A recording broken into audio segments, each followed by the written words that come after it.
Welcome to DAPS Magic Live. I'm Mr. Daps, and I'm here with Caitlyn, and we have a very special guest today. We are both incredibly excited to have Erin Lefler with us. She does the most incredible art, whether it's kind of all of geekdom, but with a focus in Star Wars and Marvel and Disney. Is that accurate? Yeah, that's about right. Cool. I was like, I did a little research and I saw the main Star Wars Marvel stuff. And then I went further back and I found a Sherlock piece that you did like really early on. And I geeked out a lot about that because that's one of my favorite things. But welcome. Hi. We are so excited to have you here. And could you first off tell us a little bit about what you do and how you got started, maybe as a kid or whatever? Yeah, so I am a licensed Lucasfilms artist since 2017 and a licensed Marvel artist since the beginning of this year. So I do like merchandise art for them, stuff you'd see on boxes, on art proof, stuff like that. So it's a lot of fun. I was very fortunate when I got hired by Lucasfilms to also get asked to put my art on the red carpet of The Last Jedi. So That was kind of like my career highlight. You know, it's kind of cool to see your artwork of your lifelong fandom at the movie itself. So it's kind of like really cool. I got started at a very young age. As soon as I could pick up a pencil, I was probably irritating my parents because I would try to draw all over everything, which included the walls. And they didn't save it? They didn't want that. They didn't want that on the walls. But I also had so many wonderful influences growing up. I grew up with a Disney legend in my presence at a very young age, and his name was Ralph Kent. And he was known as the Keeper of the Mouse. He taught all the incoming artists how to draw Mickey Mouse. He did the first Mickey Mouse watch design. So he was amazing, and he was a personal friend of Walt. Walt actually used to call him the Kid because they were pen pals before Ralph ended up working at Disney.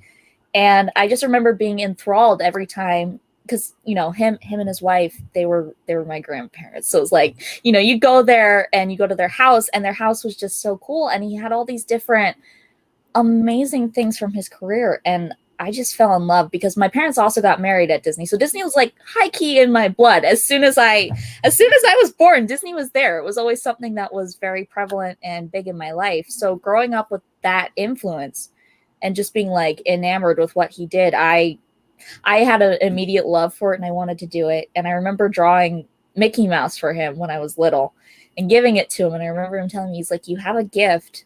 You really need to use it, but also don't lose sight of where that gift comes from and what you want to do with it. You have to have a goal that you want to complete with it. So it always kind of like instilled that little piece in me that there's always something more to just having a gift. You have to find a way to use it for good.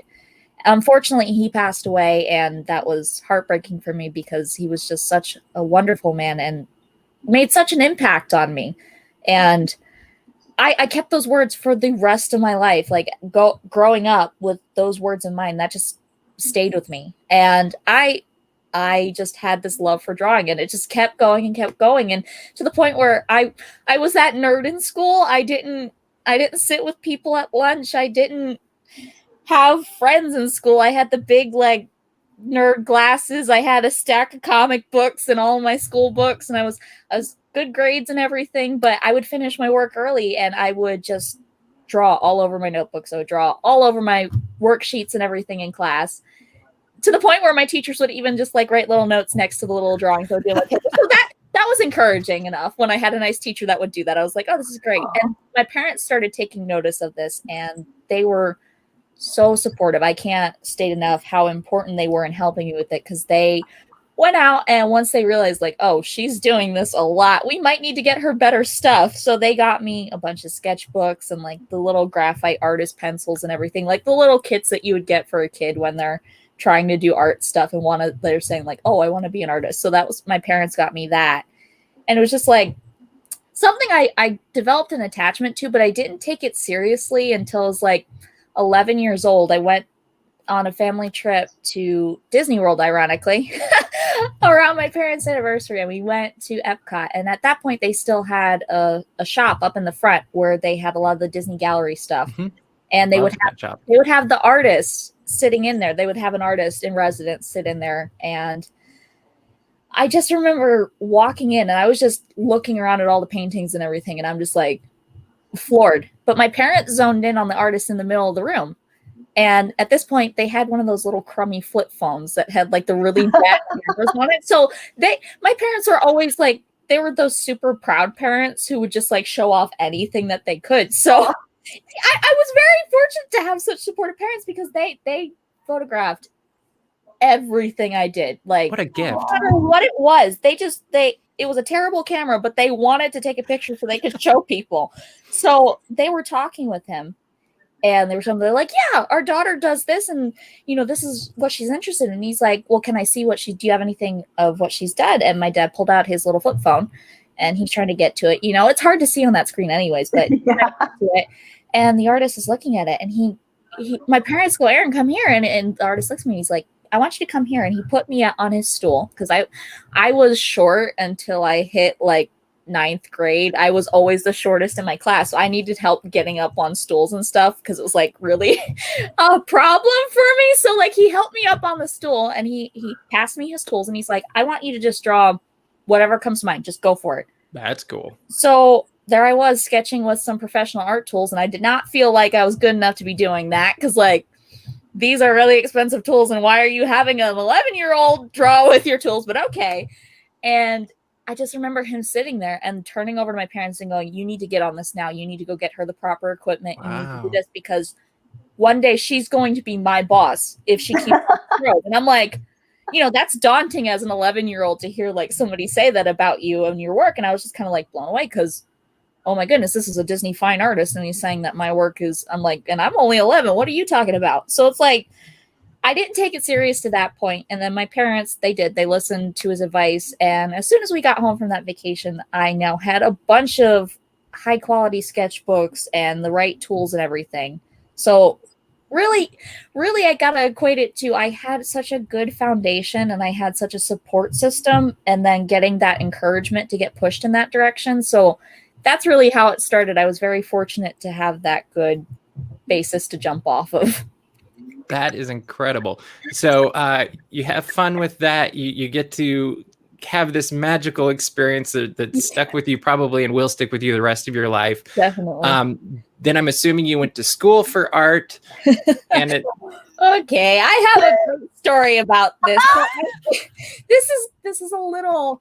I don't say this without laughing because it is funny on my behalf. So I actually graduated high school 2.5 years early. And I jumped immediately into doing the art school. And my dad was so supportive because my dad was like, well, what do you want to pursue? And I'm like, Dad, I don't want to do anything else but art. I know if I'm in any other career, I already knew at 16, I'm like, if I'm in any other career, I'm going to be I'm not going to be happy. I don't want to do it. So my dad was like, okay, well, I'm going to support you in whatever you do. But if that's the case, we got to try to put you in school, I guess. So he found an online academy and I enrolled and I started doing that. And about 1.5 years into it, I'm noticing that my whole disposition is just like totally tanking because my professor, the problem with the art industry is a lot of the older ranking art people, the people who are professors and everything, they're very set in their ways. They're not willing to bend. They're not willing to change with the industry. And they're so determined that you need to have a photorealistic style. You need to have a set style. You need to learn anatomy. You need to do this. And that doesn't work for everyone. So my professor was what I like to call a big stick in the mud. And he was doing this to me. And I was just getting so depressed because it was like nothing I was doing was good enough for it. And it affects you in a bad way because you just like, my personality is I love being happy. I love being upbeat with everyone. But I'm noticing that my whole personality is just like, I'm not happy. I don't want to talk to people. I don't want to do anything. I don't want to do my artwork because I'm just getting so frustrated because all the feedback I was getting was, you need to do a more realistic style. You need to do this. And it was like, you're stressing me out to the point that I don't want to do what I love anymore. And that's the whole point of this. The reason I'm doing it is because I love it. So why am I allowing that? So about 1.5 years into it, I dropped out. And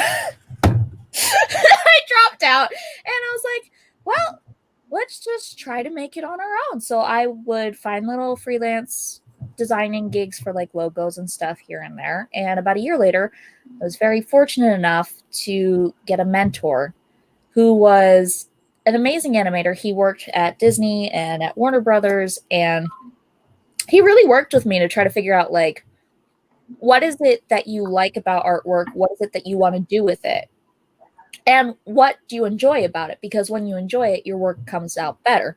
So I found myself for that next year just like exploring, well, what do I like about this style? What do I like about this artist? How can I incorporate that to my work? And it just like all of a sudden clicked. It all fell into place because of that. I didn't have somebody pressuring me. I had somebody trying to help me realize, like, what do you want to do with it? So having that support again of somebody being like, let's figure this out together. Let's not pressure you, but let's figure it out, was game changing. And, you know, it took me a couple years after to get on social media. I gotta be completely honest, I was petrified. I didn't want to go on social media because he kept urging me. He's like, you need to put stuff on social media. I feel like it would be a good thing for you. And I'm like, nope, no. Like, we're not going there. We're not. I'm like, I don't think, I wanted to pull the line from Back to the Future where he's like, I don't think I can handle that sort of rejection, because like that's how bad I was. I'm like, I don't want to deal with people, because I was at that point, I was like very self-conscious about my work. I'm like, I don't want to deal with people. I don't want to have to worry about people commenting stuff on my stuff. I just don't want to do it. And finally, I was ironically back in Disney World. He sent me a message and he's like, come on, kid, just do it. And there I was sitting in downtown Disney, and I was like, forget it. So I just went on my phone, made my Instagram account, and put my first thing up. And I just kind of sat there and I'm like, well, I guess we're doing this now. So about a year into that, I put in my resume at so many different places. I can't even number how many rejections I got. I put in my resume to Disney, to Marvel, to DC, Star Wars, you name it. I put it in. I really wanted. I'm like, any of these companies, I would really like to work for them. And I got so many rejection letters. So many.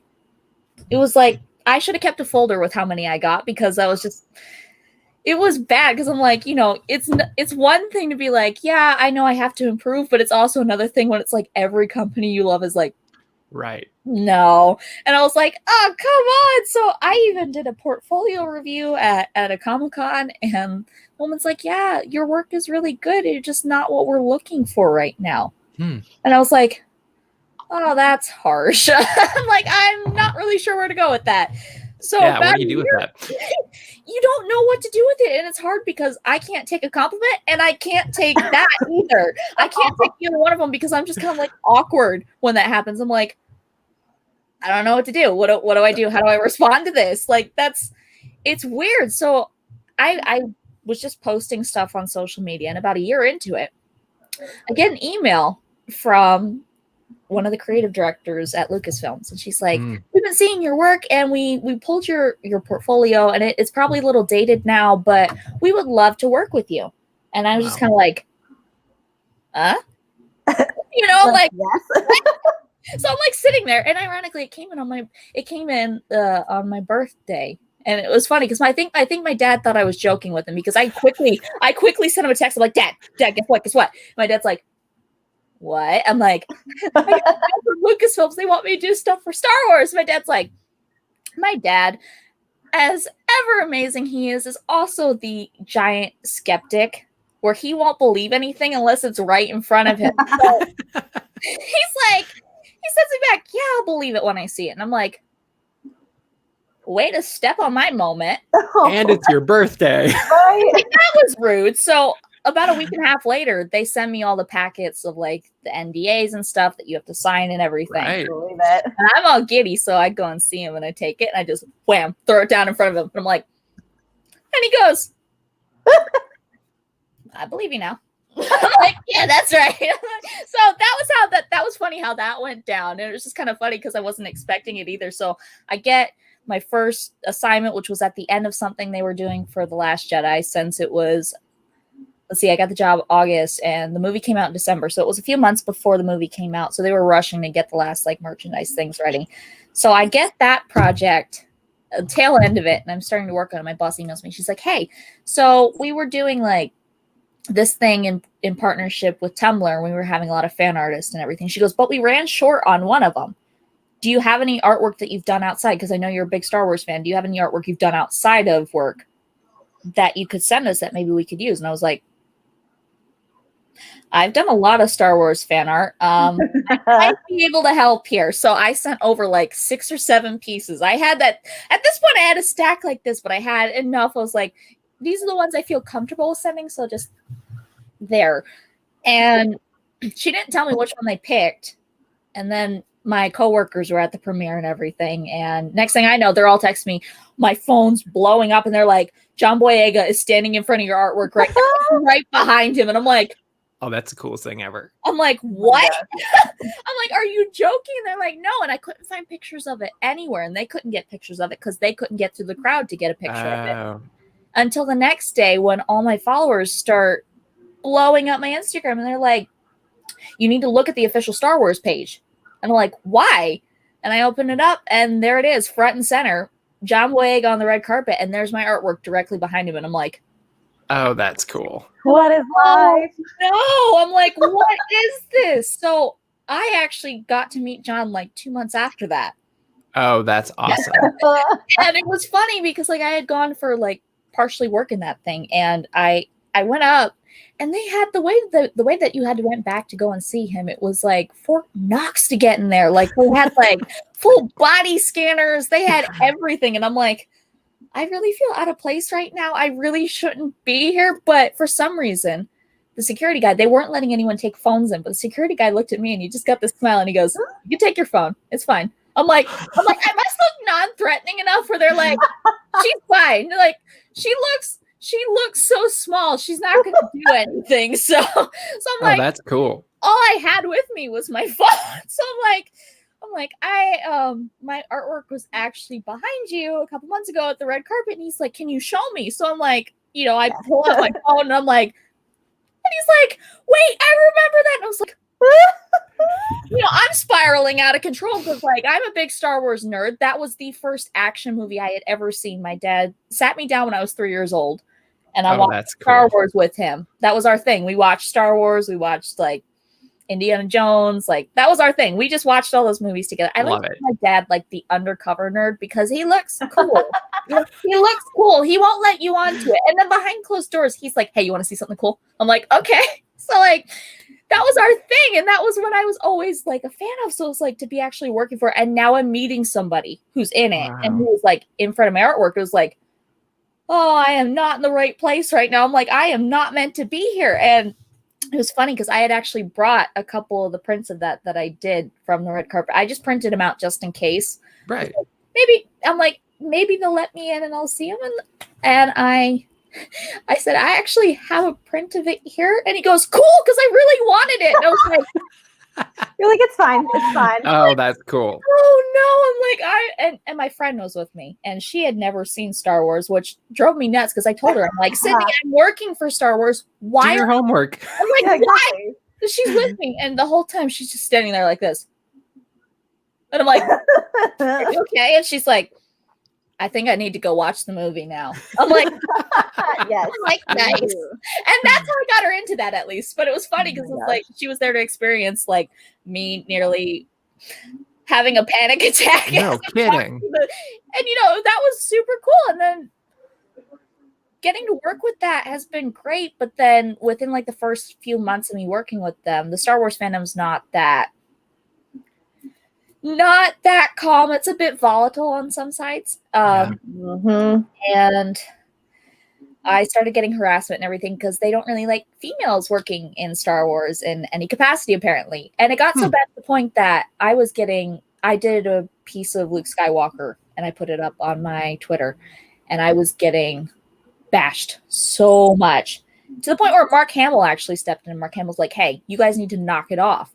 And like to have Luke Skywalker come in and like that's come cool. to your aid was like, oh, whoa. And I was doing fine, but then it just kept piling up where I was getting threats against me, against my family. And I'm like, I always tell everyone, I'm like, even as an adult now, I am very much protective of my family because they have been my everything. They've been my cheerleading squad. They've always been there as my helpers and everything. So it's like, I want to protect them as much as possible. And I'm already in a downward spiral during this because like you're threatening my physical safety, you're threatening my mental safety. And I remember my boss telling me like, take a step back, just, you know, chill out for a couple days and just level out. And I was not good for about a week and a half, 2 weeks. And during that time, I kind of thought about it. I'm like, you know, I was bullied as a kid in school, being that nerdy kid, like the stereotypical nerd. You're bullied as that. You get shoved into lockers, you get hit with the balls in gym class and everything. It was very stereotypical, but like I had experienced it. So like I knew what it felt like. And I'm like, you know, when that was happening to me, it didn't matter though that it was happening to me, because when I saw it happen to somebody else, I was already coming to their defense. I was already coming to their aid. I nearly punched somebody once at school because they were picking on one of the kids in the special needs class, and I was not having it. I was like, we're not doing this today. If you want to do this again, I will deck you. And that's not my thing. I'm not a violent person, but when it comes to standing up for somebody else, I'm willing to go for it. Yeah. I'm like, if I was willing to do that to somebody in person, why does it differ online? I'm like, this is no different, because it could have physical implications if I did it in person, but online they're just being keyboard warriors, you know, they're just saying whatever they want. So that led me to realize, I'm like, you know what, I can do something about this. And I took that time and came up with an anti-cyberbullying campaign, which was really fun because like not only did I see such a difference in my personal mood, I was seeing how it affected other people. And then I was also seeing that like Mark Hamill backed it and retweeted it and started sharing it. And then James Gunn did the same thing. And I was kind of like, whoa. Cool. I'm like, this is live. What? Yeah, it was honestly my first year on social media was crazy. And then my first year with working with Star Wars was even more nuts. Wow. Yeah. It was all over the place. That's a lot. So tell us a little bit, like Force for Change, what exactly is it and how can people support it and be a part of it? Like, so share with us. So Force Against Cyberbullying, I came up with that because I thought, you know, like everyone talks about in Star Wars, like, may the Force be with you. And the Force was what helped them be able to overcome the dark side. And I thought, I'm like, you know what? It's basically the same thing if you think about it. There's a dark side to the fandom. There's got to be something to overcome it. So Force Against Cyberbullying, it's not a thing as let's sign this petition for against cyberbullying. It's not, you know, let's do this action. What Force Against Cyberbullying is, it's a support system basically. So people can say like, I did a post one time and I said, I want to hear how cyberbullying has affected you and somebody who's helped you with it.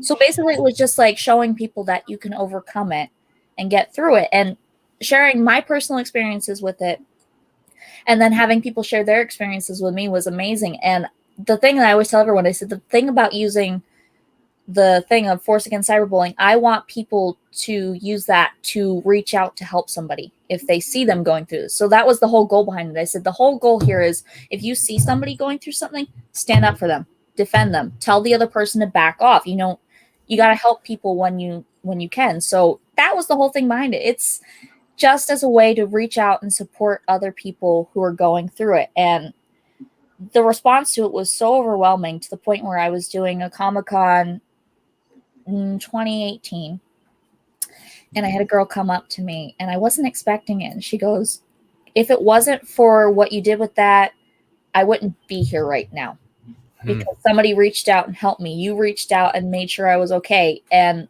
I was in a dark place. And I was just kind of like, how do you just like, that's not something to take lightly. That's not something that you just brush by, like somebody telling you like I didn't want to be here anymore. It's just kind of like, wow, like that's what it's about, making sure that people are safe, making sure that people are okay. And knowing that in some way it has helped some people has always been something that is important to me. And I always tell people, if you look under the hashtag of Force Against Cyberbullying, there are so many different people who have posted either stories or things saying like, my page is safe for you. If you feel like you need help, reach out to me. And that's what's important to me about it. And that's the whole idea behind it. It's just like a giant support system for anyone who needs it.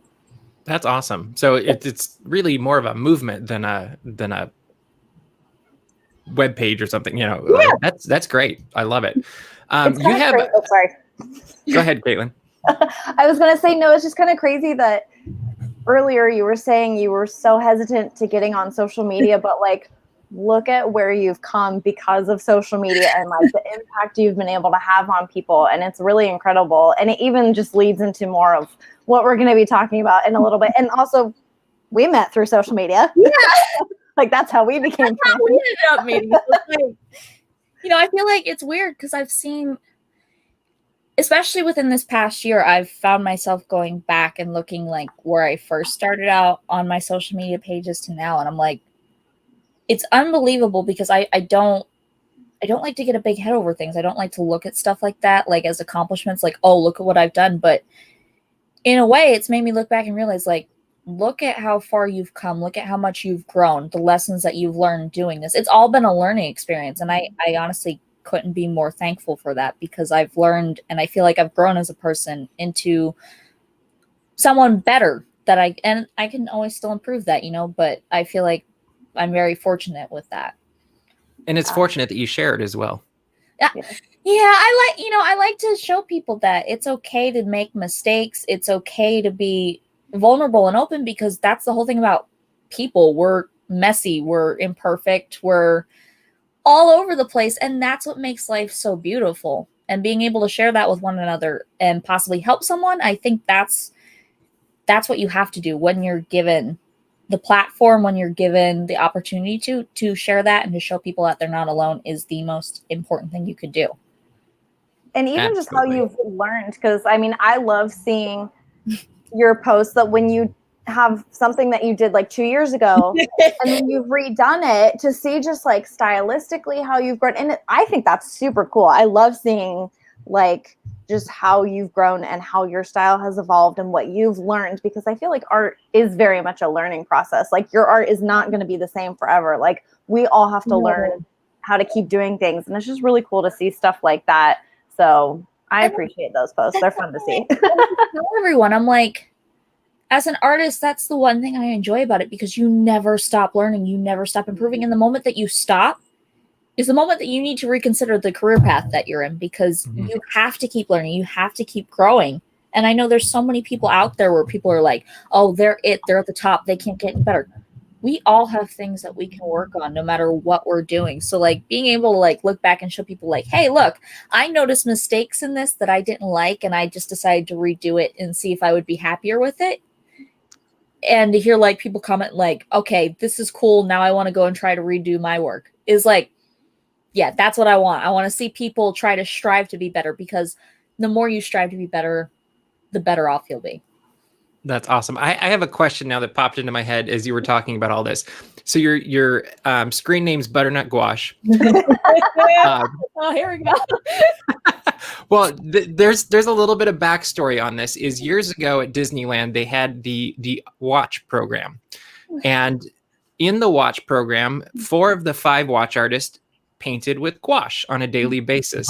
And so is gouache your favorite medium? Because I do know it's a little bit more difficult. I'm not an artist. Like Caitlin's my resident artist and she does awesome stuff. And then you're amazing too. And you have to see, I know you love that, but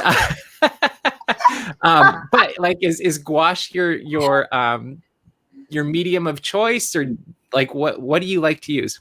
Okay, so that's actually funny. I gotta say, first of all, you're one of the only people who has actually been able to pronounce the name of the paint correctly. You can thank the watch artists. Thank you very much, watch artists, because Eric Scales, you might even know him. Eric Scales. Oh yeah, yeah, long-time friend of mine. Yay!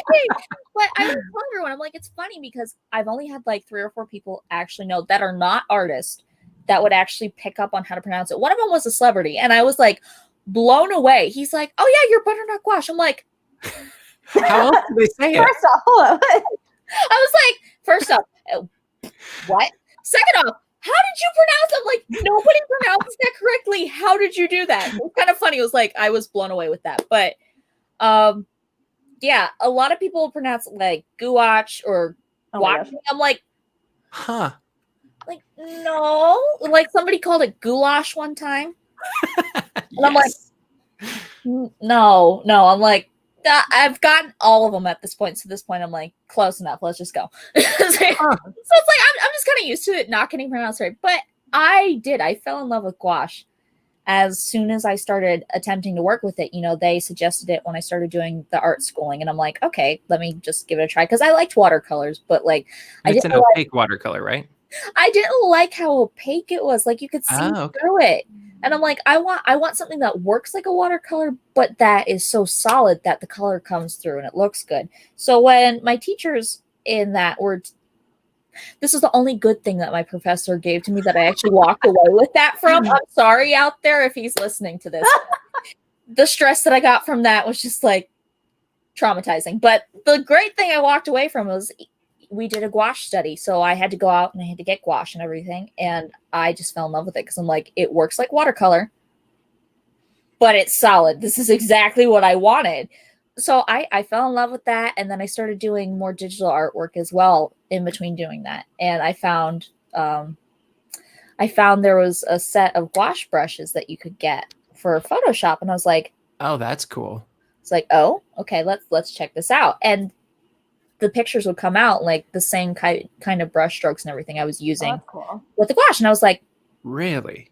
I was like, okay, I like this. I'm like, because it's like, it feels the same way as doing the painting. So I fell in love with like how the paint would look and like the edges and everything that you would get when you were using it with the paintbrush. And then I was fortunate enough because I traveled a lot before the pandemic with my work. I would go to Comic-Cons as a guest and everything. So it was super imperative that I was able to bring my work with me.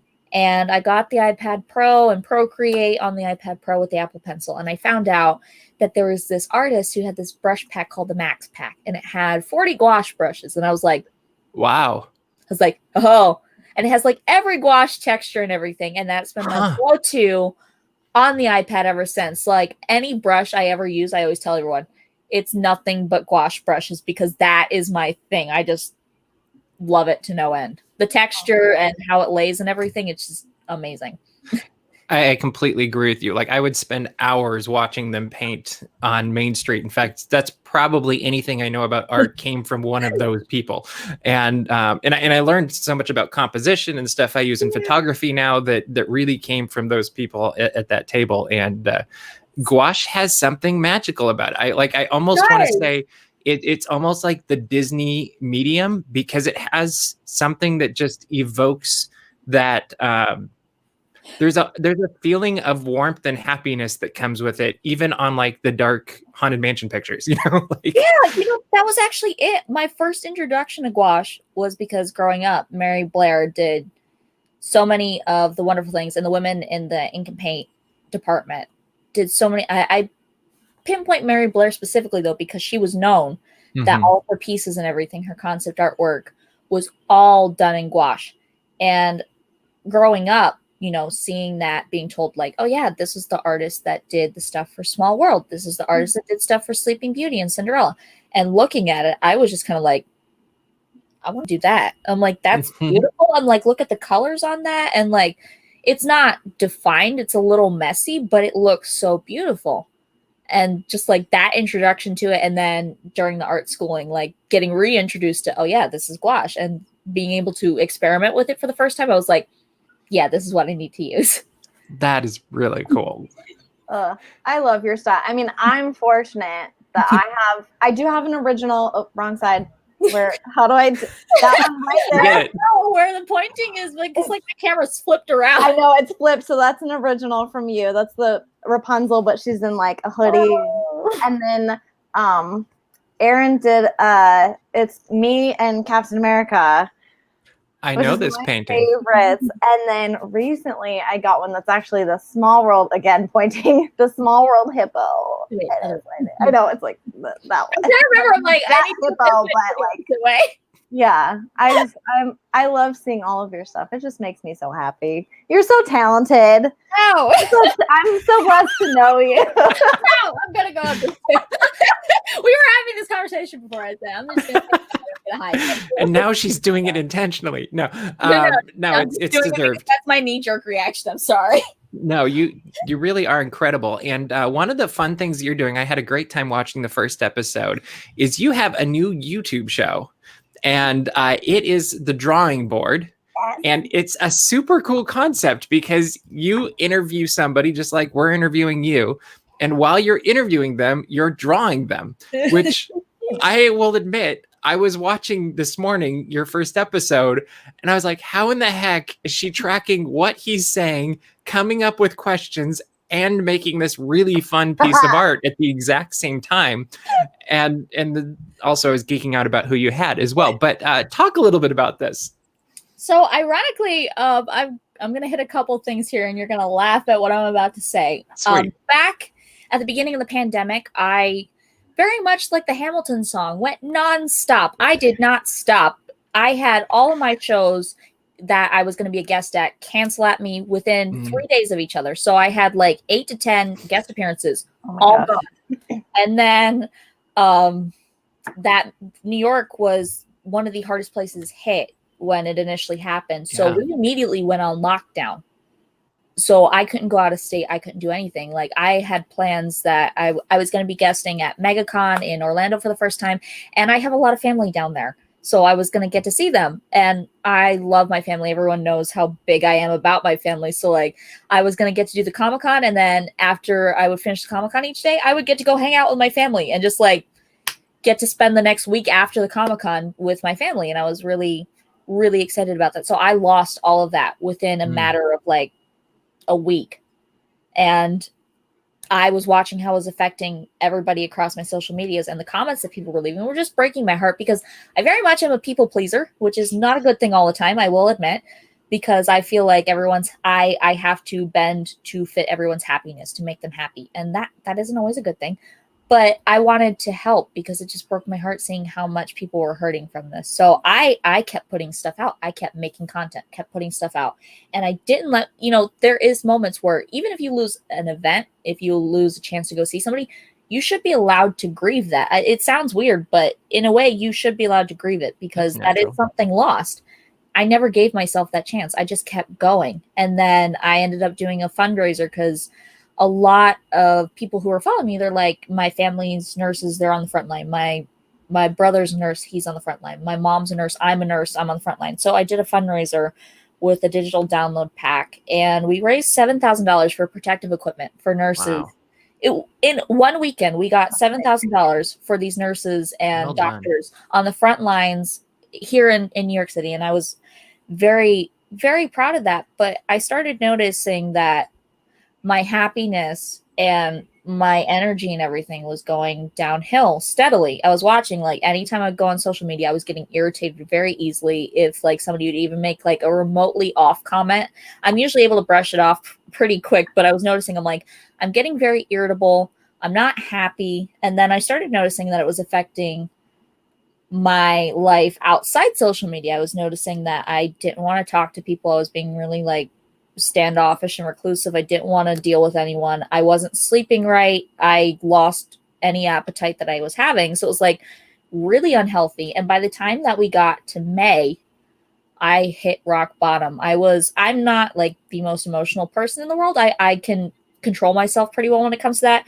I was breaking down crying like almost every day at the beginning of beginning of May. And I'm like, this isn't me. This isn't how I normally am. And I'm happy I was able to see it in myself, because as soon as I recognized, like, you're not sleeping, you've gotten no sleep, you're crying at the drop of a hat, you're getting mad and you're not talking to anyone, and you're not eating right, there's something wrong. So I took that moment and I immediately like started talking to my family. I was talking to my dad and my sister, and I was talking to my friends, and I'm like, I don't know what's wrong with me. Something's not right. And they're like, you're putting too much pressure on yourself to perform for everyone else, that you're not letting yourself feel your feelings. And that's not healthy. If you keep going like this, you're going to cause yourself so much harm. You might even cause yourself, so much harm that it would end up killing you. And I'm like, I don't want to do that. So they also they're like, take a step back. Just take as long as you need.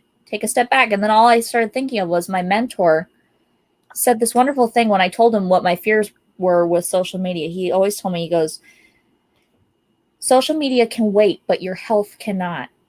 Anything outside of social media cannot wait. But when it comes to social media, it's not a necessity. So that was something that I kind of realized. I'm like, that being brought into mind, and then everyone telling me, like, take a break. I was like, I need to take a step back. I can't do it anymore. So I made a post right at the beginning of May explaining to people, like, where I stood on racial injustice and everything, because I wanted people to know that I don't stand for that. But I also wanted people to know, like I care, but I also need to now take a step back because I'm going to cause myself harm if I don't. So I went off everything. I deleted the apps off my phone. I deleted off my computer and my tablet. So I was off social media for over a month, which is not like me at all. You can ask Caitlyn. I'm probably like one of the most active people on social media, which is not good sometimes. It's not, because I didn't set boundaries for a while. And that month was like, I felt like I was relearning everything. Like, I reconnected with my artwork and I was finally feeling happy with it again. It was like I got to a point where I'm like, this is why we love doing this. This is why we enjoy doing this. I'm not doing it for anyone else. I'm not doing it just to post something. I'm doing it because I want to do it and I'm having fun with it. And then I was also learning how to set boundaries with people again, because I've never really been that person to set boundaries. So being able to be like, yeah, we're not doing this now. I'm not discussing this now, or I don't want to do that. I'm not going to. Being able to do that and finally, like, put my foot down, and even being able to do it in a kind manner still, and telling people, like, that doesn't work for me. That was like one of those moments where I was saying about, like, I feel like I've grown a lot with the social media and everything. That was one of those moments of growth where I was like, I would have never done this a few years ago. So that was like a moment where I was like, I actually am a little proud of myself for saying that. You know, I was excited because, like, people assume that they know what's going on behind closed doors. And people were leaving me really nasty messages. They're like, why aren't you speaking up more? Why aren't you using your platform? I'm like, because I'm not mentally in the capacity to do anything right now. You know, if I do what you're trying to get me to do, I'm going to end up harming myself, and that's not good. So, like, being able to say, like, I made a post, everyone knows where I stand, but mentally I can't do anything right now. And I didn't care, because, like, people know my personality, people know who I am. So it's like, everyone knows that I'm not the person that would just stand by and let something like that happen either. So it's like being able to put my foot down and say, like, you can't force me to do something that's going to cause me harm right now, was like the most mind-blowing thing for me, because I had never done that before. But during this moment, it was funny because it was like I was doing something and it just, like, hit me right in the middle of it. I guess it gave me such mental clarity taking that break that I was like, hey, you know what? I'm like, why do you miss Comic-Con so much? Because kids come up to you and you get to talk to kids and you get to, like, help them, because people don't give them advice or information. I was like, wait a minute. I'm like, if I miss that so much, I'm like, we are so fortunate to live in a time where we have tools where we can still do that. So it hit me. I'm like, what if I brought that to them? Instead of them coming to me, I'll bring it to them. So I went, dropped what I was doing, ran and texted my friend, and I'm like, hey, what do you think of this idea? And she goes, if you don't do it, I will. I was like, oh, okay. I'm like, so I guess it's good. And the problem with me is I overthink everything. So I was glad that she said that, because otherwise I probably would have overthought it and never done it. I jumped in feet first. I'm like, well, do you have any suggestions for me of people I could get on the show? Do you have anything? So she's helping me figure out, like, a couple people and everything. And I thought I was going to go, like, you know, just like independent creators and stuff like that. Next thing I know, my manager is like, hey, I have contact with Chris Sarandon, who is Prince Humperdinck, and he's also Jack Skellington. And it's just like, he's like, he wants to do the show. And I'm like,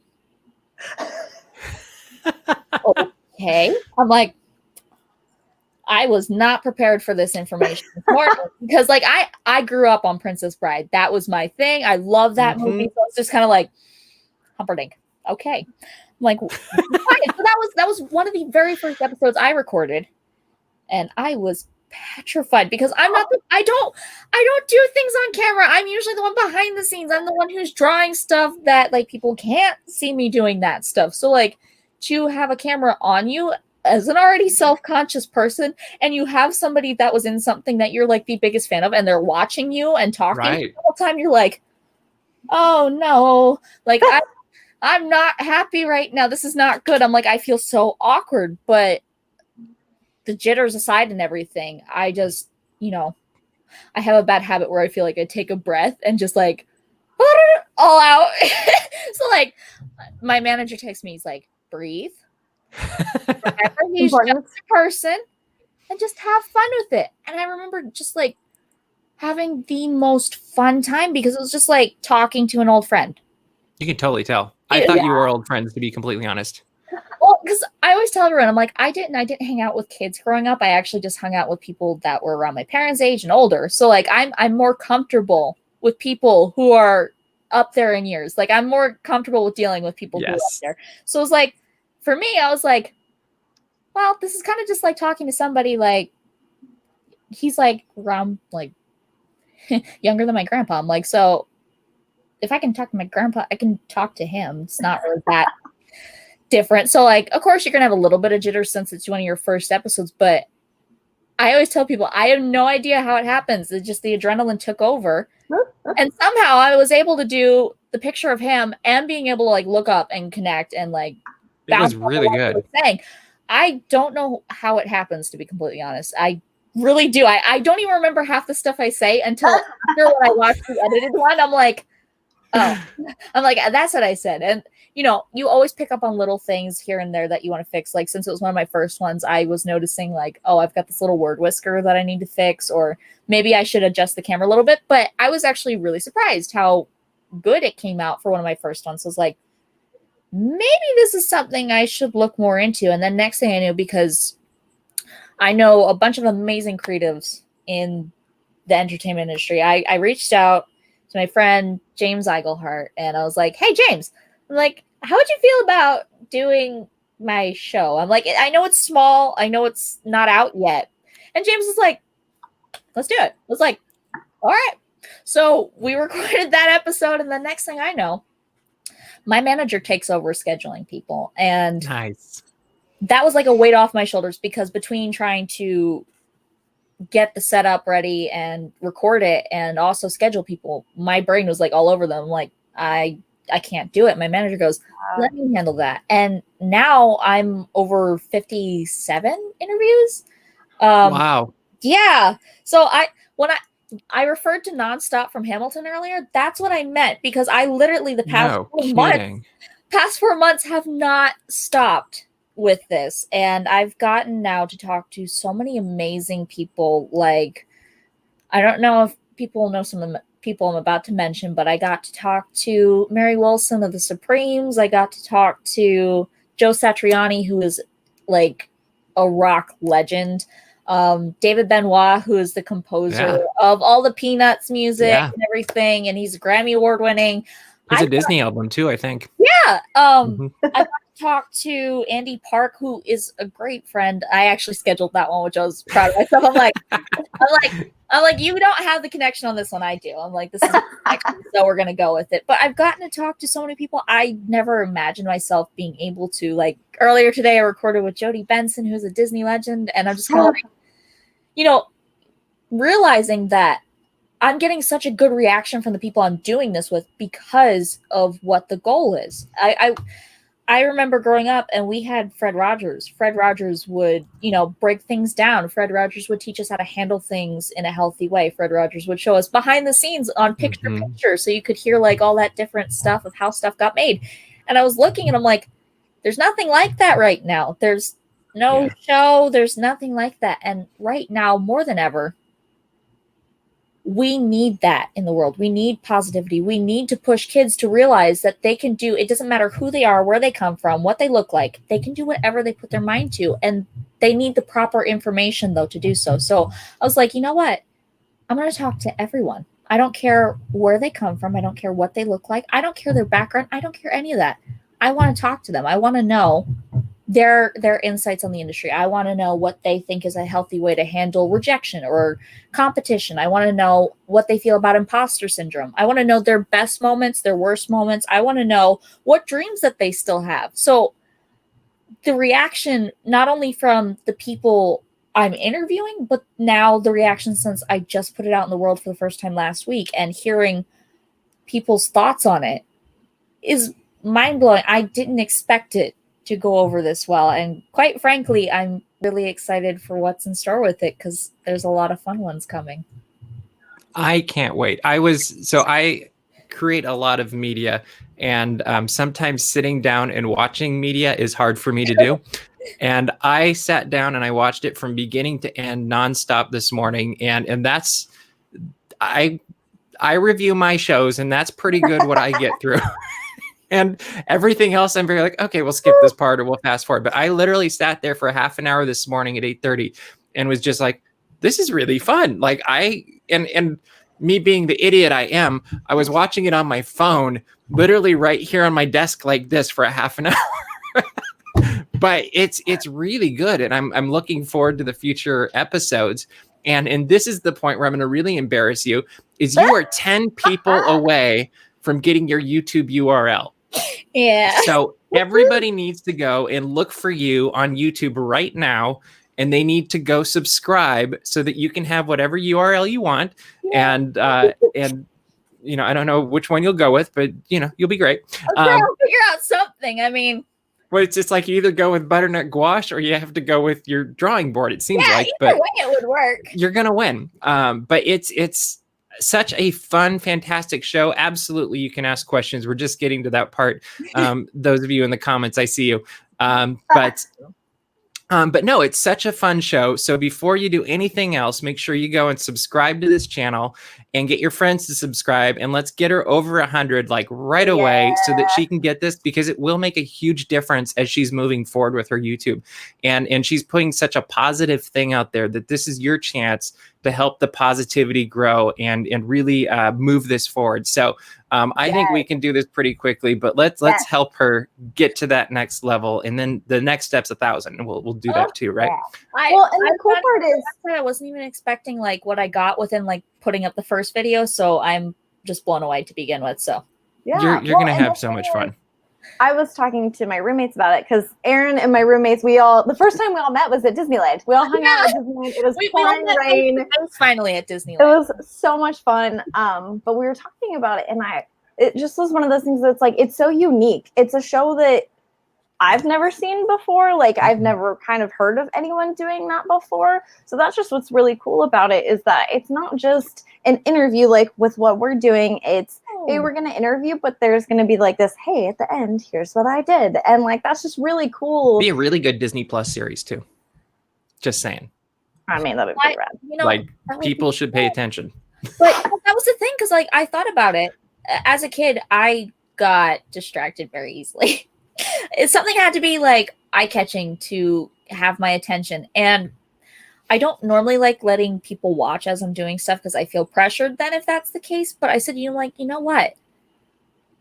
If a kid sees the drawing happening as the person's talking, not only are they getting to hear from the person they want to hear from, but they're also watching something happening. So odds are they're going to be in tune with it. And not just that, even adults like this sort of stuff. We all like to just watch things like that. And especially when it's a conversation that's not a PR interview where it's like, here's the same 6 recycled answers and the same 6 recycled questions and an occasional haha thrown in there. I wanted to get to that like personal kind of like, this is a friendly conversation. This is just 2 people. That's what it is. It's just people being honest and open and telling you the places where they may have messed up or the places they may want to do better or their personal experiences that make them very happy. Like, oh, for goodness sakes, I even have a section where I talk to them about hobbies because like the show is just fun. I just want people to have fun with it. I want people to learn, but also have fun. So like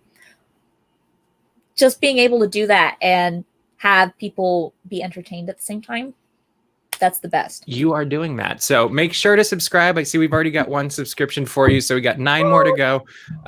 Do it today. And we'll also put a push on social media and it'd be really cool if by the end of the day you were past 100, I think. So just putting it out there, we can make it happen, people. Well, under the desk, like I told y'all. Do you mind taking a couple questions, Erin? We have a few in the chat. All right. Well, Jackson asked very early in the show. He said, what's the best career advice you've ever gotten? Ooh. And you kind of hit a little bit on that, but I think you can hit a little bit more and maybe share it forward. And then he also would like to know if you've ever met George Lucas. Okay, so I'm going to tackle the second one first. I have not. I would love to, however. Yet. Because he was the mastermind behind one of the things that really got me into being a nerd. So I would like to meet him and shake his hand and thank him for ultimately helping me figure out what I wanted to do, because Star Wars was a big influence and inspiration with my artwork. Best advice I've ever received, and I think this is something I've been coming to realize more and more recently. Don't do anything for anyone but you. You have to do the things that make you happy, because the moment that you bend yourself to fit into a mold or to fit into what's popular at the moment is the moment you need to stop doing art, because you're not doing it for the right reason then. You know, the whole reason is because it should bring you joy. It should be an expression of what's inside of you. It should be an expression of what makes you happy, what you feel. And the moment that it's not that, it's not good then. So that's definitely probably the best advice. Also, the other best advice is learn from everything. You can learn from life around you. There's a great quote that Pablo Picasso said, and he said, good artists copy, great artists steal. And one of the artists I had on the show mentioned this. She goes, you steal things you like from other styles and blend them and make them your own. That's how you put together a style. You steal those little facets here and there and you make it your own. So I'm not saying go out and take somebody else's art style. What I'm saying is find something you like from another artist, learn why you like it, and try to incorporate that detail into your style. And then you'll blend it all together and have a brand new style all your own. That is very cool. All right, we have another one. What is your go-to background noise when you draw or work? Any suggested songs, TV shows, or YouTube channels, or podcasts? Thank you, Christina. I feel like I feel like I know what you're gonna say. He knows what I'm about to say. So I don't though. I am very much a movie buff. I love movies. So I put every single type of movie on, but my go-to movies, especially, are usually like the 90s, 2000s Disney cartoons, from like Little Mermaid like up to Tangled and Princess and the Frog. That's like my good era cartoons that I will immediately put on. My number one being a Goofy movie. Yeah. A lot of people know about me. A Goofy movie came out in 95, and that was one of the movies that made me realize like I want to do something like this. And just I can go and watch that so many times. I always tell everyone the funny thing about that was it was kind of like my Thanksgiving tradition. I would put that on every Thanksgiving for no reason. Sometimes it would be on the channel guide, and then sometimes I would just pull it out on my own. But now I can just watch it. I can watch it every single day and never get bored of it, because not only do I love the animation and the storyline, but it's just like it's something that I have such a fond memory of, where I'm like, this is my movie. This is it. I'm like, this is my thing. But I also, a lot of times, if I feel like I'm getting too distracted by whatever the movie is, I'll put on a lot of music. I listen to a lot of Elton John and a lot of retro oldies like the Beatles and Stevie Nicks and Bill Withers and Roberta Flack and Queen and, all those fun artists. Whitney Houston, Stevie Wonder. I listen to a lot of upbeat kind of fun stuff. And Disney playlists. I listen to a lot of Disney music because even though I'm an adult, I'm a child at heart and I still love it. Nothing wrong with that, as you see Disney stuff behind both of us. I always tell everyone, I'm like, because a lot of people are like, you act like a giant 5-year-old. I'm like, but that's the best, because that's where your creativity comes from. So it is so true. And there's nothing wrong with liking Disney as an adult. I'd like to add that because a lot of people are like, oh, they're a Disney adult. Let me tell you something. If it wasn't for being a Disney adult, you wouldn't have half the movies and content that you have. So thank your Disney adults, because that's how you get those things made. That is so true. Well, thank you so much for being on with us today, Erin. Once again, go to her YouTube channel, subscribe right now. You're gonna love it. We actually have a link for it in the comments right now, or in the description right now. So there's no excuse for not going and subscribing. Also, make sure to find her on Instagram and Twitter. It's Butternut Gouache on Twitter and Butternut_Gouache on Instagram, if I've got it right. And because, of course, it's the first time I don't look at my notes. But, it's always a good idea. But make sure to check out what Erin's doing. She's got fantastic stuff. And I will say I enjoyed looking at your progression through your Instagram this morning as well, which is why I saw Sherlock. It was great. But I haven't drawn anything Sherlock in so long, and now I feel like I need to go back and revisit that. I would have no problem with that. That's one of my favorites. Show still. I love that show still. It is so good. Yes, I agree completely. But thank you so much for being on. Make sure you guys subscribe to Erin, and we'll see you on next DAPS Magic Live.